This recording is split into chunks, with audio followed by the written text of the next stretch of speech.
Recording in progress. Oh, hey, recording. How about that? Anyway, so we got sidetracked with the holidays a little bit, but hopefully we're going to be back on track with Patrick leading the way here. It sounds like we're going to have another one scheduled later this month, so we'll get two in 1 month actually, and that is not an April Fool's joke. So yeah, that should be great. But otherwise, I think I can turn it over to the man who needs no introduction in the Cassandra community. That would be Patrick McFadin.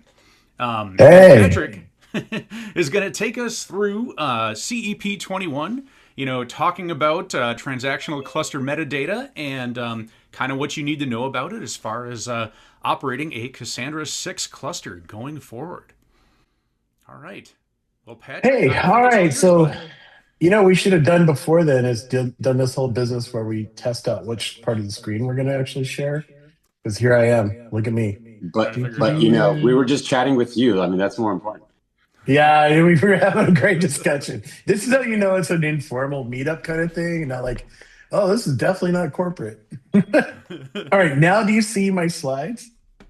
I do indeed see your slides. Yeah, and then when I do this, does it look weird? No. All right. That does look weird, yes. That did like a Okay, mega yeah. zoom on something. Yeah, half Yeah, and so half. that's Yeah. yeah, half and half, right? It's this is an advanced feature of Zoom, which is why I totally hate Teams with all my soul because it doesn't have this one feature. Um, other than that, it's Teams. So there's that. Yeah. Well, hello everyone. Today I'm going to do the Aaron. Hello everyone. I'm Aaron Plex.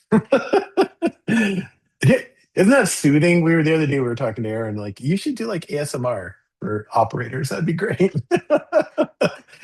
We're gonna have the soothing sounds of Aaron talking you through an absolute cluster meltdown. But good segue. Let's talk about how to not melt down your cluster. And I'm actually pretty excited about this because I don't hear anybody talking about transactional cluster metadata. Why not? Because it's new and you probably aren't paying attention to what's in trunk. Only a few of us have that kind of psychosis. So I was privileged enough, just to give you a little background. Alex Petrov, who's a really good friend of mine, I just said, look, dude, let's get on a call. I want to know everything about it. And we spent a ton of time. So if you don't know Alex, he's built so many great features in Cassandra. He's been in the Cassandra community for a very long time. He wrote the database internals book with the fish on the front. Dude knows his stuff about databases, and this is his um, magnum opus, I would say. Really put a lot of effort into this. So I think we all owe him a great debt of gratitude. But also, I'm just grateful that he was able to get on a few Zoom calls with me. And like, I really just said, hey, let's get all this information out of your head. Because that's hard, right? In an open source community, it's like when you have a new thing like this and it's so complicated. Um, the person who spent the most time working on it generally is done talking about it at the end. It's like it's the hardest part of any kind of project is the documentation and everything else. But he and I worked together, and so I this is part of that effort. So I'm just giving props. And then I also have some really in-depth documentation for operators, which will be a companion to this. But and I called it TCM, the definitive guide. So what else are you gonna do, right? That'll be pending. Okay, so then blah blah blah. There's all my thank yous, gratitudes, welcomes. Let's move into this. So here's what we're gonna do today. We're gonna do the what, and we're going to go into some details about what this actually does, how it works, and then I'm going to show you how to actually accomplish this. So the what? What is TCM? Up to like a year ago, those three letters probably weren't even in your vocabulary if you're a Cassandra user, and it may not even be today, but it will be. Oh, it will be because it is non-optional. It's Cassandra 6. So Cassandra 6, which is out in alpha now, yay team. That's a big one. Let's just pause for a second and say, yes, 6 alpha is out. That includes ACID transactions, by the way, for those of you who've been keeping score. Yeah, Rahul with the celebration. So Cassandra 6 does many, many, many things. The two things that I think that are going to be the most impactful are going to be the ACID transactions. But to do ACID transactions, you need to have transactional cluster metadata. So let's get into it now. Your friend if you've been doing anything with Cassandra for any length of time, more than say 5 minutes, you will know what gossip is. And one of the most hilariously named features of anything, but it isn't a Cassandra thing. Gossip goes way back. The gossip protocol is this idea, and it stems all the way back to the epidemic paper. Yeah, I'm not kidding you.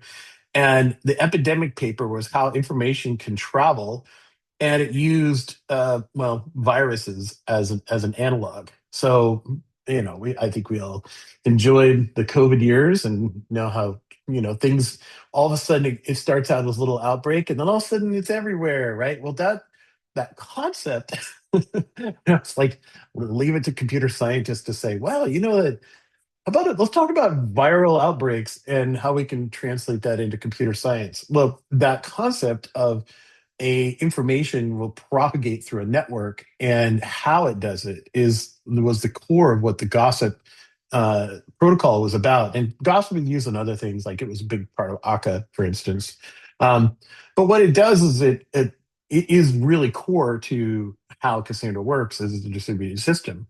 It's because it propagates schema. It makes sure that there's cluster health is understood across the entire cluster, including multiple data centers. And it's meant to be very loose because distributed systems, when you tightly constrain distributed systems, they can get a little weird. And it worked well when it did. And of course, there's been great folklore. Oh, we had a gossip storm. There's no such thing. Or probably the thing that really happens is you have a mismatch somewhere along the system because it takes time for things to propagate. And that sucks, right? So the thing that sucks about that is I need to add like this ring settle guesswork. Like if you add a new node to a cluster, there's the guidance is you have to wait for a few minutes or a minute or more. I think 3 or 4 minutes is what we say to be safe. And then you can add another one. So if you need to add, you have a 100 node cluster and you need to double the size, that is not recommended. You just do it all at one shot. I did do this as an experiment at Apple, and it was fun. This was many years ago. We doubled a 368 node cluster instantly, and it took a couple of days for gossip to settle. um, and it was just a fun thing we did. We had the hardware, so we just like double, and that's when you realize, oh, gossip, it's a thing. So the guidance, it makes it hard for you to scale. So, because Cassandra's a linear scaling system, and when you need the power, you can't just pour all the gas on there and say go, right? You have to wait and slowly drip it out. No good. And schema disagreements, the bane of every operator's existence, is mostly because of the gossip problem. So there's some terms we're going to learn here. This is important.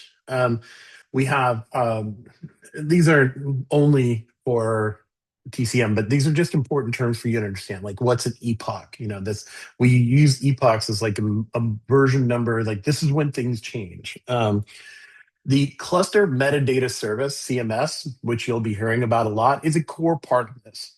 And CMS is what TCM does. Okay, I know it's a lot of three-letter acronyms. But CMS is the service that's running that actually does all the work. When we talk about transactional cluster metadata, that's the concept. CMS is the thing that does the job. And transformations are what we're trying to mark and maintain. That's the change from one thing to another. And some of these other things are around the change management, the progress barrier, like where things happen in the lifespan of a system, and then range locking, which is really critical for some very important operations. And we will talk about that as well. So these are the terms. Yes, you'll have the slides after this. So what is the model for TCM? Well, it's one ordered lock. And if you know distributed systems, this is the unfortunate reality, is that when you do anything distributed, really to make sure that you have good serialization, meaning that you know one thing happens after the other, you have to have one copy of it. And that's where like the elected leaders come from. Those still are important. And actually, this is a core part of Paxos. But you need to have a single source of truth, because if you have multiple sources of truth, sometimes the truth gets a little squishy. And in a cluster, that's no bueno, because all of a sudden you're like, well, we have 3 versions of our schema. That sucks. Now you can't do anything. And I know y'all have been there. So we have to have one source of truth. So before gossip, it was, or before with gossip, what you're using today, because no one's using 6. What you're using today, there's a bit of eventual consistency problems that we have to deal with. Metadata that propagates and through the system, and that convergence will happen. We just don't have, and we don't have any timing on it. We can't say, oh, it'll absolutely be there in 3 seconds. It may be there in 3 seconds, maybe 10 seconds, maybe a minute. I don't know, but and it's all based on a lot of things in a cluster. And the ordering is also important. I changed the schema to X, then Y, then Z or Z, depending on where in the world you are. But now with TCM, we we have a much better handle on changes that are happening in the system. So now we have the cluster metadata service serializes all those commits, and the M in TCM is what gets committed. So think of this as ACID transactions for cluster changes. That's probably the one liner that's going to fix this. And the rest of it is all just details. Like every good distributed consensus algorithm, it's Paxos based. Paxos was invented in 1989, and we just haven't fixed it. We don't come up with anything better. We've come up with a lot of variations. Even Accord is based on Paxos. So Paxos, hey, Leslie Lamport, you rock, man. And then epochs, like what, that's where this first time we use this term is like, here's the version numbers. We have monotonic, they always increase. So we have versions. So think about this as an operator. We now have versions in our configuration. How are we going to use that? And Control Z, or Command Z if you're on a Mac. And the big thing is that it's all or none when it comes to nodes seeing things. That's huge. No longer squishy. I wonder if things are going to be out there. Nope, they are or they aren't. No team. And so what is gossip still doing? It is not gone, but still like health checks and things like that. Those are still in the gossip world. Failure detection, heartbeats. And that makes sense. You do not want to have an ACID transaction for I'm alive. I mean, cool, but that's pretty heavy. And we don't need, we're applying the heaviness of a transaction to the things that actually need to be transacted, not random things like we get a heartbeat from here and things are happening, failure detection is happening. And actually the way that TCM works makes failure detection less of a problem anyway. And it's just because we now have a certain state and we know that it's there. You will see in a minute what I'm talking about. So gossip isn't gone completely, but TCM does take over a bunch of it and leaves the rest. And the metadata, like what do I say when I say metadata? Well, here's the metadata. And the easiest way to describe it is the who, what, where. Like all the nodes are seen, and we have a very clear directory of what node, the host IDs, all the different cluster metadata stuff that's important, like rack, DC, lifecycle state, where is it, everything. That's all transactional. Big one, huge one, token ownership. This is my favorite part of TCM, and you'll see why in a minute. Because now we know who owns a token range. And there's no two answers to that. And think of like if you have a 100 node cluster or a 1,000 node cluster, knowing where the tokens are big. And this actually is the most important thing when it comes to adding nodes or deleting them. Actually, deleting them is the one that I'm most excited about, because sure, growing a cluster is easy. Have you ever shrank a cluster before? Ooh, that's hard, right? So we are now able to get into this world of elasticity at actual. So this is how I know this, because Astra uses a lot. We've already done things in Astra to make things deterministic. So we've already proven this inside of our cloud version of Cassandra. We use etcd for a lot of these things. I think we've been pretty clear about where some of this stuff is. We know this is the promised land. This is the good stuff. When you have a little more deterministic amounts of data that you can capture, you can do things differently. And so this is why I'm really excited about this, because I know it works. I know it works. The data placement's a schema. Another one that's just huge. It's like, hey, wow. Like if I change the schema, I'm not going to have 6 versions of it. That's great. Or even 2. 2's bad. So these are all the things that we consider metadata. Details. Now, the details are going to get into like why operators are going to be really super concerned about this, and actually get into like how to do an upgrade. Because guess what?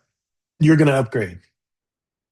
The deterministic topology operations are built on this kind of state machine thing. It's not a kind of state machine. It's a state machine. There's 3 steps. And just like Cassandra is a massive state machine when it comes to all cluster operations. If you look at node tool status, you can see things that are joining, leaving, having a party, whatever. So every node has a state. Having a party is not a state. That is not actually a thing. April Fools. Mariah can't be the only one doing April Fools jokes around here. But you think about like as you do things, and this is also well understood. Kubernetes does this sort of thing. Every large distributed system that keeps track of changes in a deterministic way does this. So you do prepare, start, you do the mid part where actually the work is being done, and then you have a finish state so that you know that you have a directionality. It goes boom, boom, boom. So whenever you bootstrap, you start join, you do the mid join when it's doing its work and moving data, and then you finish join. Decommissioning, start, mid, finish, replace, blah, blah, blah. So all of these operations, bootstrap, decommission, replace, move, those are core parts of running a cluster. This is what you're doing most of the time. Besides like troubleshooting problems, but if you're doing cluster operations on a healthy cluster and you're just growing and shrinking and doing things with it, these are really critical operations, node level operations. So this thing before, and this is why I'm so excited about it, is that before was like bootstrap, wait, do the next one, rinse, repeat, just like the shampoo bottle. Does anyone actually rinse and repeat? I'm really curious about that. There's a Mythbusters that went into this, but I'm not going to digress. But it's important that we ask the hard questions. Does anyone rinse and repeat? Guess what? You do not have to do it with Cassandra anymore. Now you can just do it one time. You're going to save so much shampoo with Cassandra 6. I mixed the metaphors. Okay, back to the Cassandra stuff. So now you can just say, I need more stuff. And it goes for it. Now, that was really simplified. But what if I need 10 nodes added to the system? Do it now. Do all of it. So instead of waiting one at a time and dripping these cluster expansions into the void, now you can just say, I need 10 new nodes. And it will allocate everything that needs to be done, all the complicated stuff like token allocation and the placements and rack allocation, blah, blah, blah, blah, blah. All those things that have to happen are transacted, saved into the metadata. Now there's a complete picture across the cluster. Everyone acts it. They're like, yes, this is what we want. And then it proceeds. 10 nodes start joining the cluster with clearly defined token ranges. And there's none of this, because this is what would happen if you try to add 10 nodes with Gossip. What will happen is they will do their own, they do run TPR, token percent range, and they would, or calculate token percent range, CPTR, and they would hit it at different times, and then they wouldn't be right. And then everyone wouldn't be, all the other nodes wouldn't be quite aware as this thing is joining. It says, hey, I'm this token range. Oh, well, you get this much of my data. Oh, here, a new neighbor comes along and says, I get this much data. There's going to be overlap and weird stuff. This is why you don't do it, because at the end, the token ranges aren't going to be right, and you're going to have to do repairs and things like that. Eventually, it'll sort itself out. I mean, it's not devastating, it's just chaotic. Now, with TCM, it's like, no, I want to add 10. Here's all the token ranges, yo. The whole cluster's on board, and the node streamings all happen very clearly. And this is what we wanted. I hate to say it, this is kind of a feature of React back in the day that was probably one of the best React features. If you know React, I know we have some React devs out there. React did this really well. You did a prepare, it set everything up, and then you went go, and it did it. That was a nice feature. React had other problems, such as vector clocks, but anyway. And the range locking is a big deal. Because that's what keeps us out of trouble. So these topology operations are safe. You can do stuff at speed. I think this is actually going to be one of the best features for Kubernetes. So think of Cassandra. If you're using any kind of auto scaling or things like that, in a Kubernetes world, this is all cool. If you say I need to add 20 pods, that's an etcd transaction. Easy peasy. Cassandra would have to wait because you would have to wait for gossip. Now we don't. These match up really well now. So now that whenever we need to add more stuff, you can make the allocations on the pod, start, and then add those nodes into the cluster, and you won't have problems with overlapping ranges and that sort of thing. The system's going to say if there's a problem and probably just fix it in the background. And then the dreaded split brain. Mostly around bigger changes, probably mostly around schema. And the bigger problem is how do you merge the schema, like one version or the other.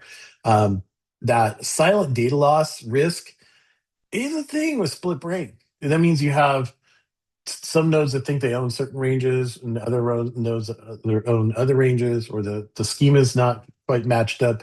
What that means eventually is that data that's written or during a repair or something like that is just misunderstood.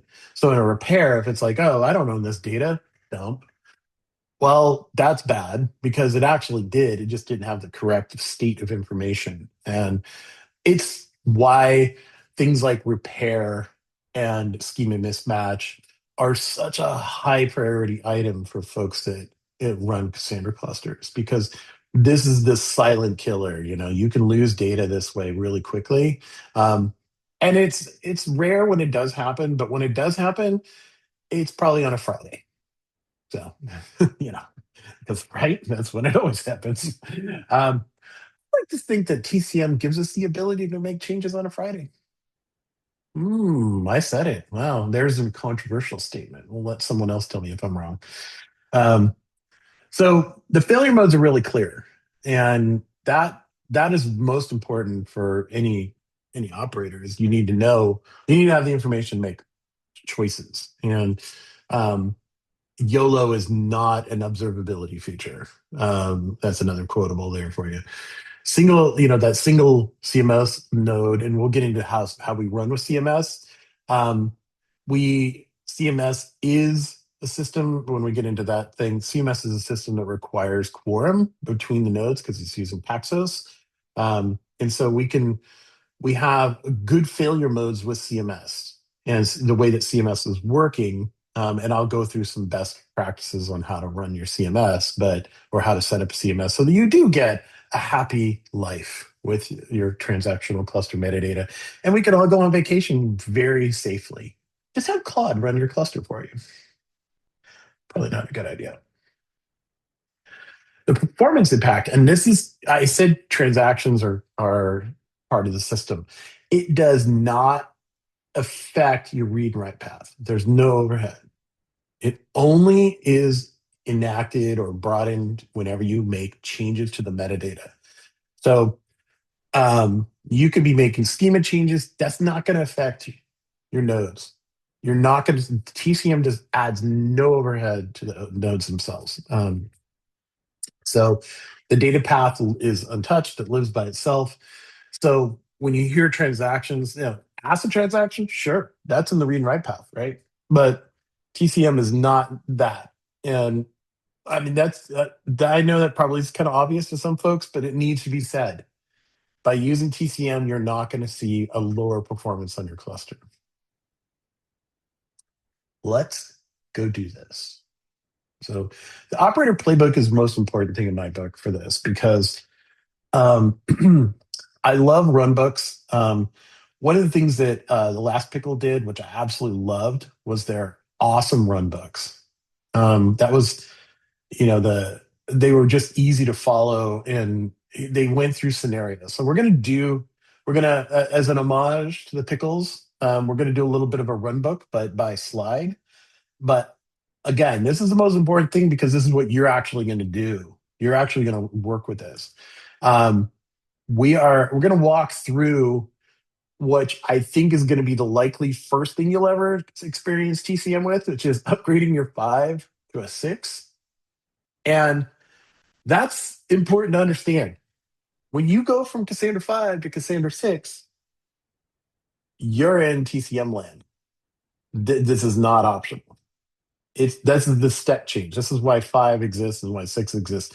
One of the arguments or debates we have about versioning, and we're on a 20-year plan to get good at versioning at the Cassandra project. We're still working on it. But anyway, if you think about like the non-breaking change, well, this is a breaking change. This will, once you go to 6, you're there. And going back to 5 will require migration of data.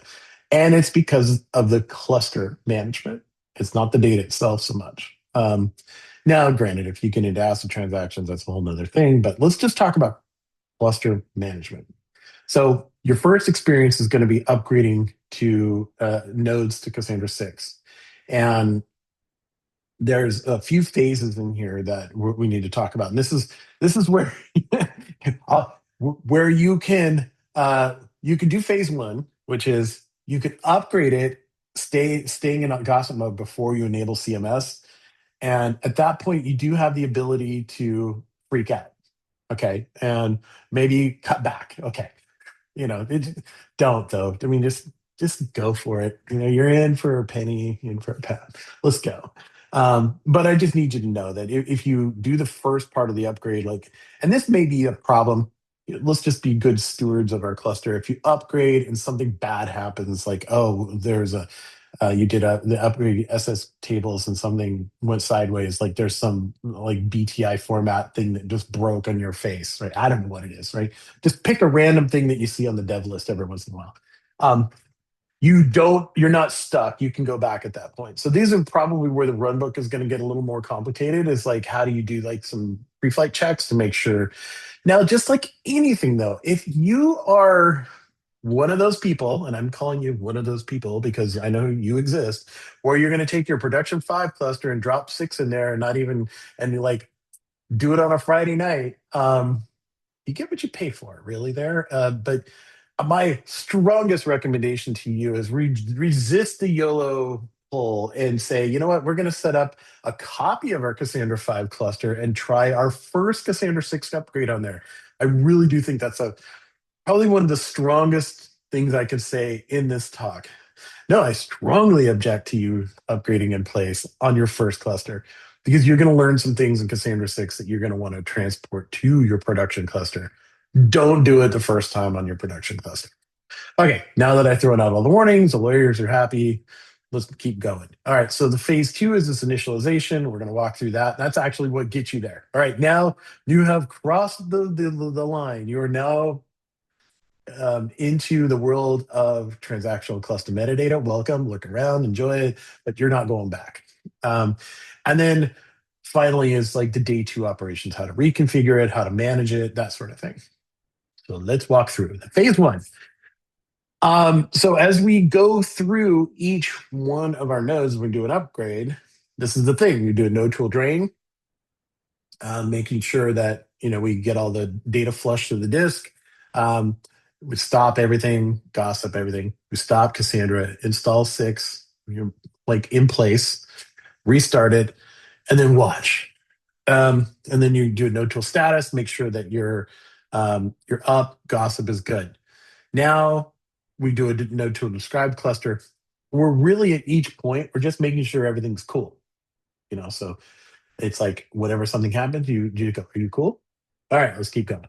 And then you go to the next one. Rinse, repeat, rinse, repeat. The this phase is reversible. Like if you do this, you bring it up, no tools bad, nothing's good.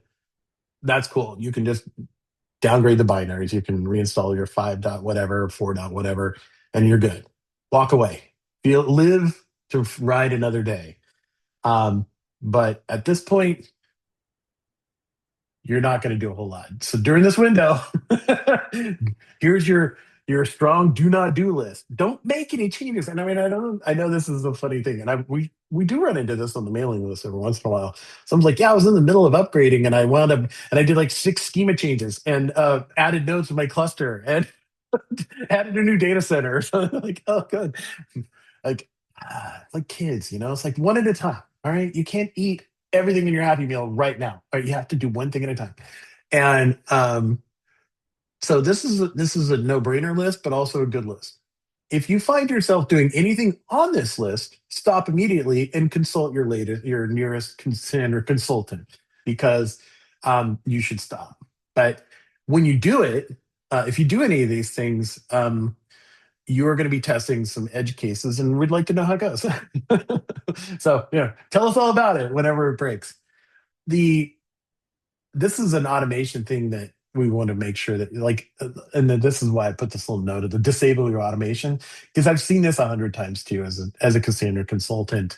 We had this automatic thing that was running and we forgot about it, and you're in the middle of a cluster change, and all of a sudden, like a CI job runs and does a schema change. Turn that off, man. And that's just good procedure anyway. You just want to like quiesce everything that's going to be making changes. All right, here we go, kids. We're into the TCM game. This is like getting on the ride. We're at Disney World. Here we go, hop in the ride. This is where we lock down the little thing. It's going to be a wild ride when you put the thing over your head. It's not just a seatbelt. Yes, this is going to be a good ride. Well, here we go. Node tool CMS initialize.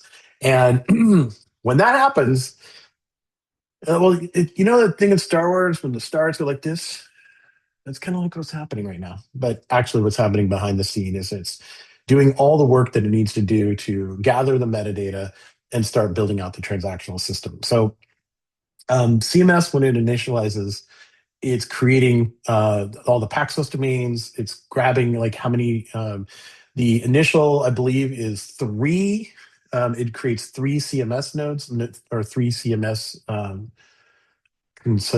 services, 3 service endpoints. And so when you do the initialize, you'll see activity. And at that point, you can do, there's commands you can do, but which by the way, we now have a node tool CMS command. And familiarize yourself with everything that's in that, because it's node tool CMS X, and there's a bunch of different commands. So once this gets going, like, let's talk about like where. So at this point, you're now in transactional cluster metadata land. You can make schema changes and all those things, everything you need to do. So your cluster is up. You have all your nodes upgraded to 6. You do your CMS initialization.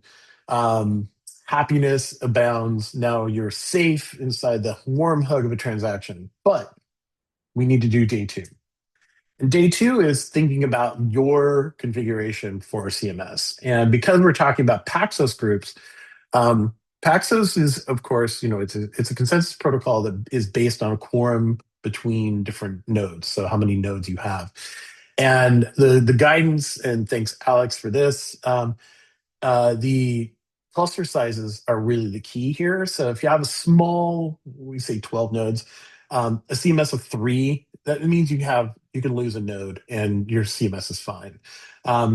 If you go to 5, and this is just quorum math. This isn't any crazy CMS math. This is quorum math. If you can have 5, then you can lose 2 nodes and still have quorum. So you need 51%. And once you cross over into multi-DC, just go to 7. Now, we will learn things, and this is where we can work together as a community, are these really correct? And this is what I want to hear from you is, as you're doing this, get out there and do it. And see, tell me like, yes, this is working. No, it's not working. And what's the right configuration? And I think this is a good start for us, and we'll see where it goes. But it's important to have this so that you don't lose it, because if you lose CMS, then you're not making any changes in your cluster. And then some metrics. Everybody loves observability. Or I as O18Y or 11Y. Ollie. That's I saw that the other day and I'm like, that's cool. Observability. So we have 4 metrics here that are core to monitor. You want to make sure that you have zero, like no unreachable CMS members. So if it's anything over 0, alert that. That's smoke. You want to get in there and figure out why. It can survive, but that's like just like any other quorum thing. You want to be like not. You don't want that. You want to just be able to live with it until you fix the problem. The commit success latency, we want to make sure that that's always under a second, hopefully in the low digit milliseconds, but it is a Paxos transaction, so it's gonna take a little bit of time. Progress barrier latency, like how much each epoch propagates, and that should be less than 2 seconds.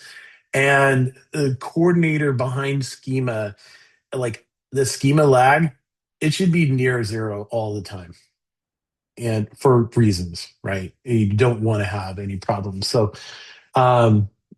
these are the 4 to monitor. There will be more. Again, community, team, family. Let's keep talking about what we monitor and why. These are the starting, this is your starter pack. And there will be more. And I cannot wait to see your awesome Grafana dashboards. It will be amazing. And John Haddon is probably the guy who's going to put that up there. And it's going to be glorious. What about, so there's some things around CMS that now we're getting into the more advanced, like OMG, bad things happening.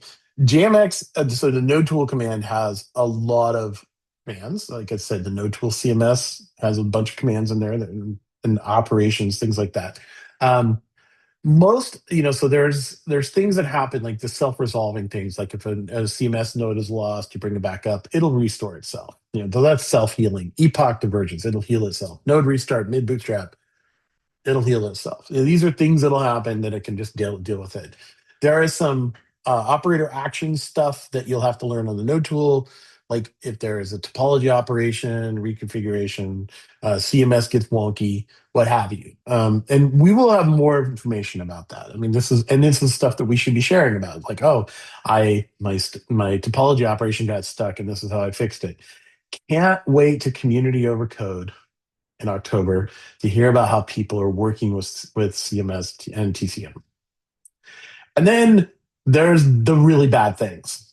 And this is the expert level. And most of this is done using JMX, everyone's favorite tool in the Java world.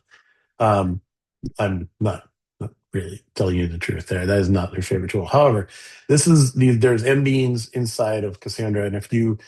And it's one of those things I actually like about GMX is it creates a barrier. So not just anybody gets in there and starts messing around. Because this is literally like messing with the guts of this thing. And you could do some horrible things to Cassandra and GMX. And it's meant for advanced use, I have a Tesla. There's no way in hell I'm ever going to open up the battery pack on that thing, ever. I will kill myself. So GMX is like opening the battery pack on your Tesla. Don't do it unless you know what you're doing, and otherwise you might get electrocuted, and that'll be a horrible story. But knowing that, these are the advanced areas, and sometimes GMX is going to be required for some things. Mainly is the unsafe TCM mode, and setting that to true. That allows you to do things like this. When you do, like, you need to revert to a prior epoch. So this is your massive Command Z in the sky. Like, I need to go back a change, or you can create dumps and like dump it, reload it, do all this stuff, right? And then you have your metadata file, which is like that you can dump out. Well, if there's some operation where you need, and I'm gonna just predict that people are going to do some interesting things with being able to boot from a metadata file. And non-standard uses will be used for this, and I'm anxious to see what happens. Like, you could just get a cluster going. But this booting with the metadata file is going to be a key part of this if you're doing recovery. And all of these things require that TCM mode true, which you set in JMX. So here's the final thing around your operators is always test. I want everyone to make it like swear. Everyone's all right. So just by participating in this today's meetup, you have sworn to the fact that you will test before you go live. Good job, everyone. All right. I really appreciate the buy-in here. The test before you go live, there's things you need to know. Like, just doing a smoke test upgrade, that's the minimum. Like, does it even work? And you need to understand it. And then what you should understand, like the standard testing should be the topology ops. Like, okay, I upgraded to 6. Now I'm going to try some things. I'm going to do a failure recovery. I'm going to do some monitoring. I'm going to set up my monitoring, make sure everything is cool. Because I think that when you're upgrading clusters, you'll want to have good monitoring those to see all those stats that I showed you. You're going to want to know what's going on in your cluster. Did CMS fail? Is there a CMS node offline? Is the lag really bad? Whatever. Understand those things. And then if you're really going down into it, and this is where if you're managing multiple clusters, you're going for it. You have lots of stuff to do. This is where you start doing game day stuff. Like, you always fight like you train. Do some scenarios like a network partition, some concurrent operation issues. Drop some CMS nodes, see what happens. Try to dump and recover a CMS node. That's your advanced level stuff. That's next level, but definitely the required skill set as we move forward into the future. And if you're managing, tons of clusters, and this is just stuff you should have in your playbook, build it out. And I can't wait for someone to vibe up a tool that actually just does this. So that'll be great. Rahul's probably thinking about it right now. He's like, I got a cluster. I'm at my open clock and make this today. Yeah, I know. Like whenever it says my open clock, I just stop listening. You only live once. Yeah, you only need it one time. Yeah, maybe that's what we have. Just OpenCloud runs my cluster.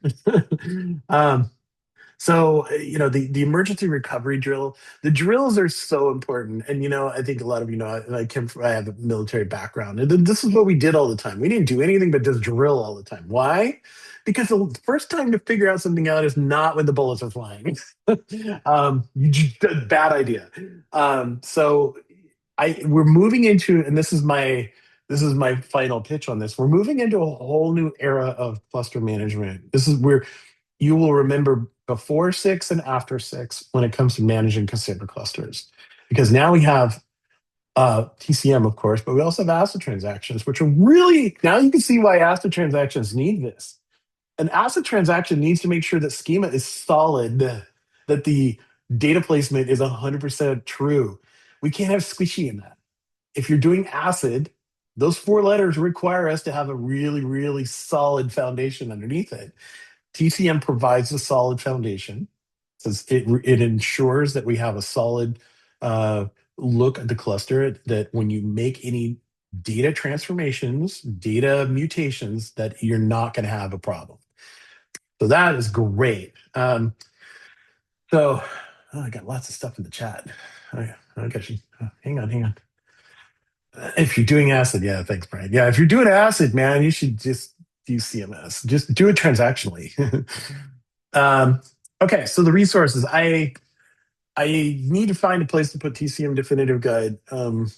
It'll probably be a PDF, and I'll probably have it in a GitHub somewhere. But it's also getting folded into the Cassandra 6 docs that I'm working on right now. Actually, I'm not working on it. Claude is.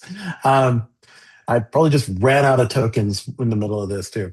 If you want to learn a little more too, CB21, Cassandra Test Suite. I think there's going to be some TCM scenarios in there, of course, and then of course just reach out.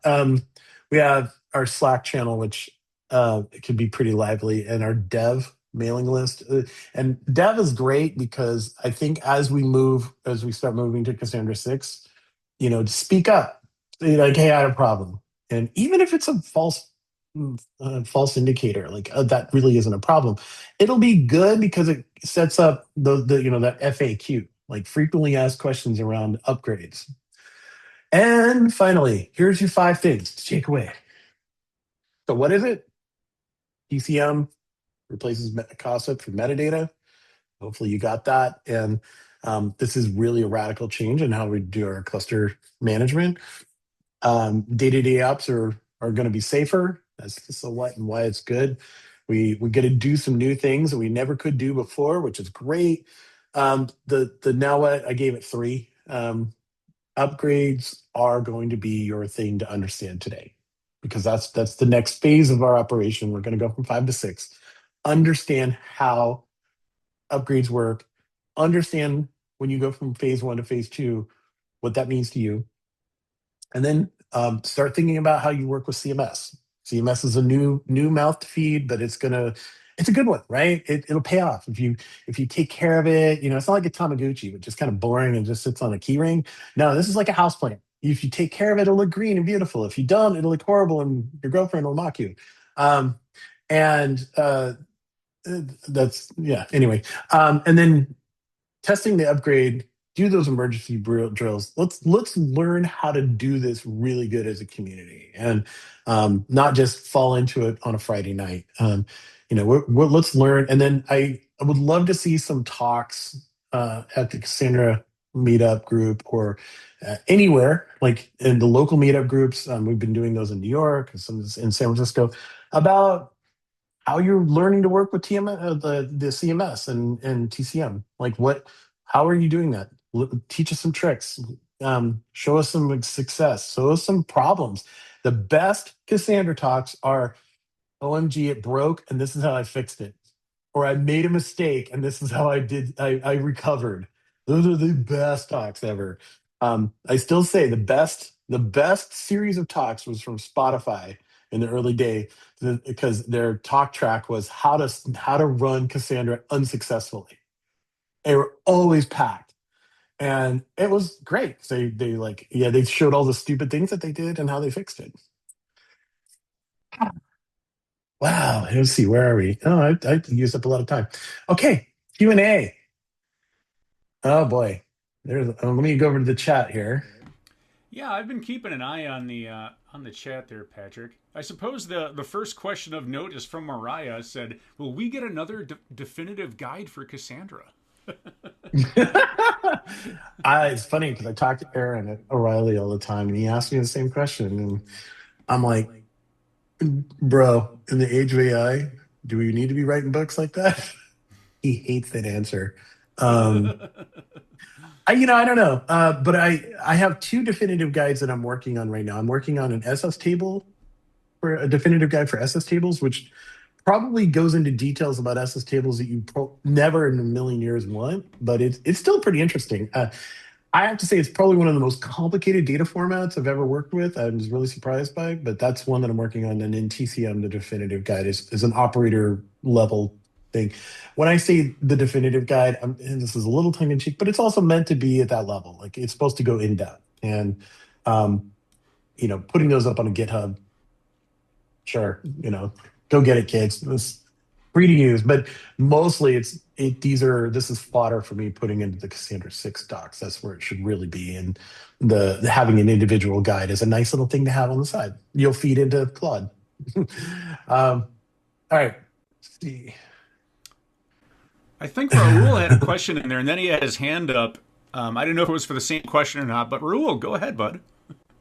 Yeah, when you were outlining the phase 1 and phase 2, kind of reminded me about at the point of no return when you do upgrade SS tables. What you're talking about, right? Just at some point you can't go back from an upgraded SS table from one version down without doing a migration.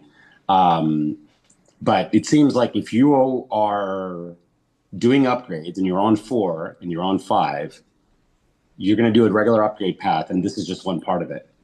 Mm-hmm. And but apart from that one step, I mean, it doesn't seem like it's that much complicated. It's more practice that you're preaching here. Just like, go practice this a few times and make sure you're doing it okay.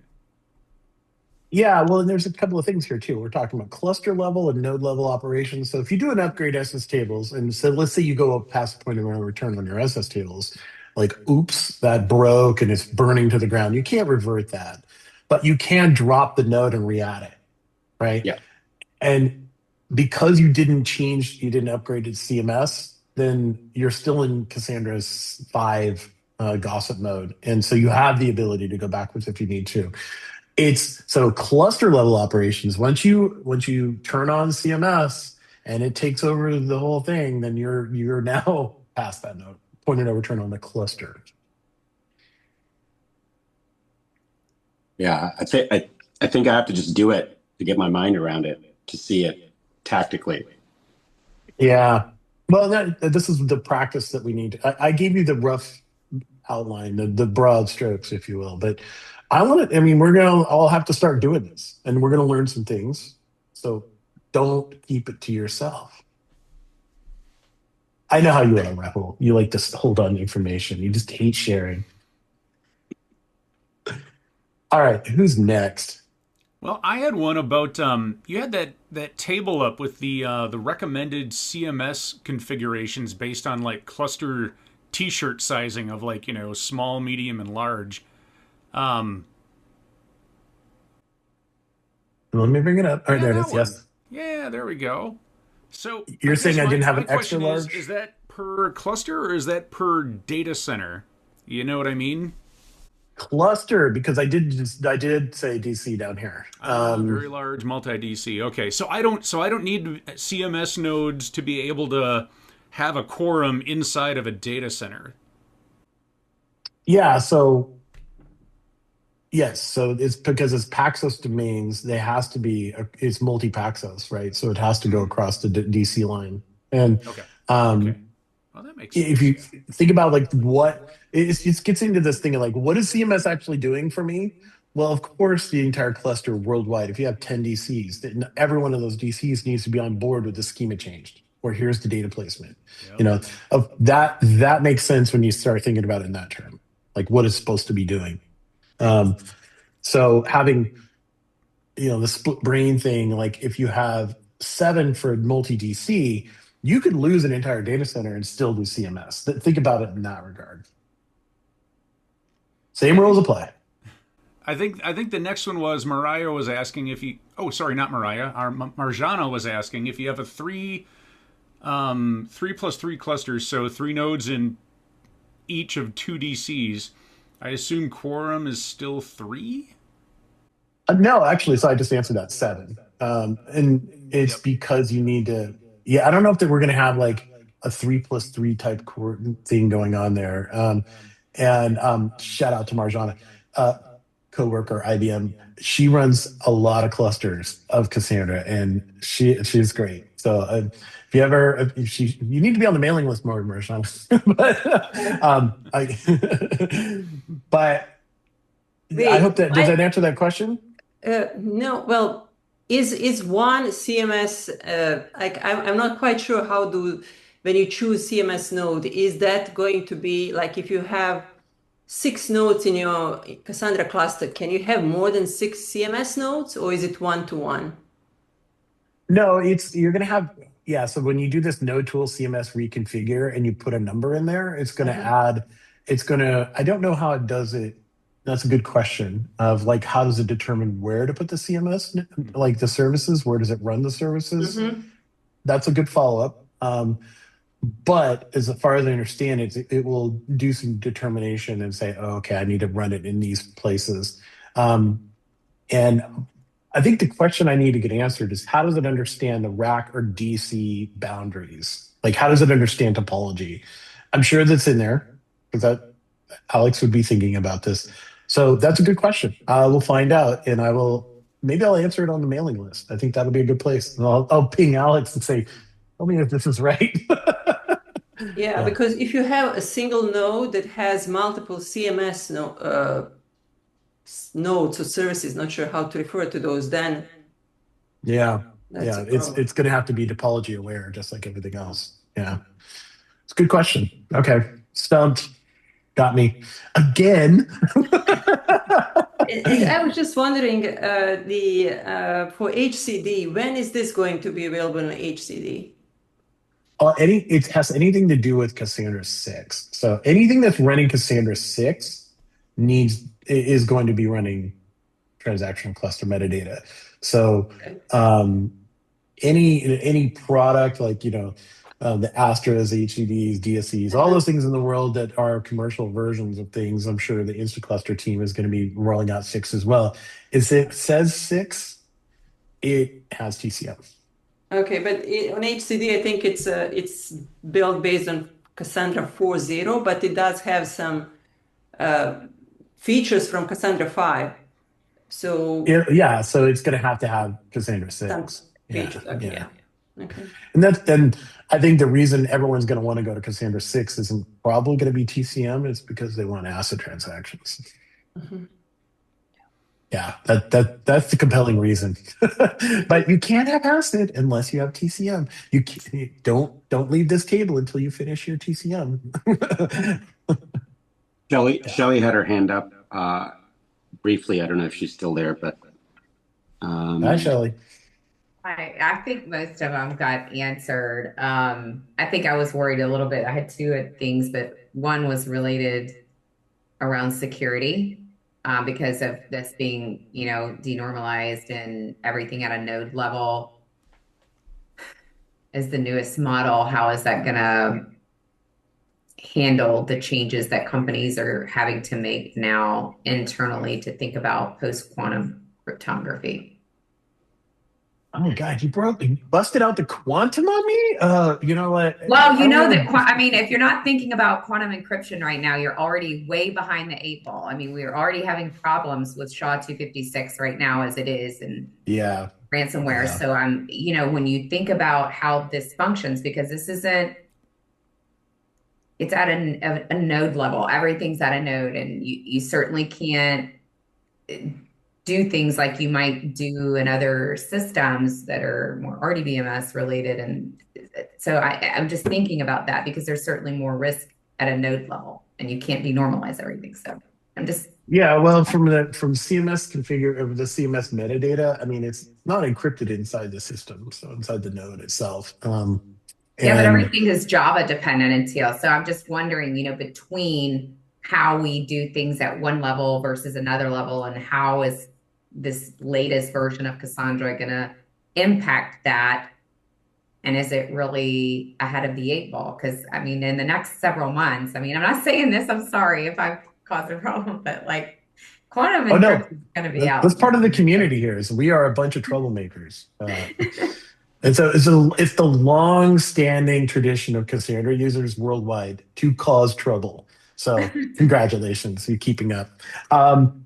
Well, yeah, Shelly, you just gave me something I didn't know I needed to be worried about. Yeah, but you should. And the thing is and I say this because I'm coming from 25 years of my career has been spent in heavily regulated manufacturing and distribution environments. So operational technology is huge. So we have lots of IoTs and a lot of devices, HMI-SCADA, things that are, let's say, more rudimentary in their technology and how they function, and very much node level. So there's a can't help but think about these things. Yeah, there's a CEP out there that I get it, and God bless all the security people who make us all worried at the last minute. But you're always watching behind. Yeah, I appreciate that. Every time I have a security incident and I'm like, I never thought of that. And then there's 10 people that do nothing but worry about it. I'm like, thank God. So I'm going to be your sounding board. Okay. Yeah. Well, there's a CEP out there, negotiated authentication. And I actually think that might be a key thing to look at. And it's just because we, instead of having fixed level authentication, it's going to be like the client, the server, how are you guys communicating, what's the negotiated connection? What's the negotiated amount of authentication? And whether or not there's also the encryption between the two, that might be something to throw in there. Because of Java, one of the reasons we're excited about Java 6 or Cassandra 6 is we're going to be upgrading to JDK 21. So as we move up the stack for JDKs, we're going to have more options, right? More options for better encryption, more options for SIMD, way more things. And so I would love for you to throw some of this stuff on the dev list and watch people squirm. Well, and another thing, the reason why I'm going to say this, sorry, not to burst your bubble, Stop apologizing. You really, security people do not need to apologize because you're the one who keeps us out of jail. It's another reason why I'm saying we have to think about this, because it is the way that this functions, and it's not, certainly I think this is great with the asset transactions, but at the end of the day, this is not, a relational database management. So, this is a whole different way of thinking. But because of the way this functions and the way that you have to even, let's say, kind of when you're in these very large scale environments where you've got data that's constantly changing and things that you've got to grow at scale, you have to kind of create additional tables that you need to be able to pull data from. So naturally, all this stuff that you're creating and bringing in more risk and bringing in more jobs, where you're needing to write queries and pull against it, because denial of DOS and DDoS attacks are much greater now than they used to be. And you've got so many bad actors that are intentionally doing things, let's say over here, to kind of distract you, and they're over here with your Cassandra and all these kind of environments, because it's a little bit, I would say, maybe more easy to kind of get in and create DDoS attacks and get your data. So I guess this is why I'm thinking of it. And then when you've got 1,001, queries that are really running to pull mass data, it makes it even easier to kind of come in and make mass attacks on that stuff. Well, that's why I think that this is a good topic for the mailing list, because there's a lot of folks on this, because this is a good topic to bring up. And this is where, and I say that also because that's where official communication has to happen. Like, you and I could talk about it. We're never going to make a decision, but if it's on the mailing list, it happened. And that's a good place for it to happen. So I'd say, join into the dev list, throw it in there, and let's have some fun. This could be one of those 90 email threads that I love so much on the dev list. But it's good. We need to have this discussion, and I love how you're bringing this forward. Appreciate this quite a bit. All right. I know we're at the top of the hour. There was some other questions, but I see... let's see, Ian, CMS. Okay, so we got that one. Tibor asked, hey, what about gossip? Seed nodes still exist, as far as I know. It's just a different operation.